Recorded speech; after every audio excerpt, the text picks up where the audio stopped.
गोरे गोरे मुखड़े मगर मारूफ गुलकारा आखिरी बार कब नहाई थी और ये बात कैसे सामने आ गई।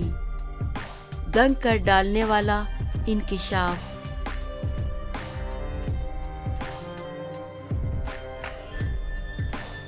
ऑस्कर अवार्ड याफ्ता अमरीकी पॉप गुलकारा लेडी गागा को पूरी दुनिया में जाना जाता है।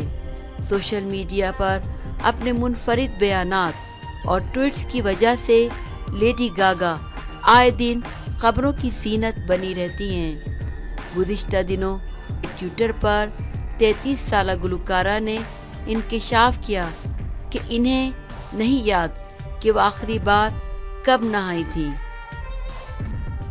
अपने ट्वीट में लेडी गागा ने इस बात का एतराफ़ करते हुए लिखा कि इनके मैनेजर ने इनसे सवाल किया कि वो आखिरी बार कब नहाई थी। लेडी गागा के मुताबिक उन्होंने अपने मैनेजर को जवाब दिया कि इन्हें याद नहीं कि आखिरी बार वो कब नहाई थी। पॉप गुलकारा ने अपने मैनेजर से होने वाली ज़ाती गुफ्तगू को ट्विटर पर शेयर करते हुए LG6 का हैशटैग भी इस्तेमाल किया और उन्होंने मज़ीद कुछ नहीं लिखा। लेडी गागा का 5वां और आखिरी म्यूज़िक एल्बम जाओ ने 2016 में रिलीज़ हुआ था।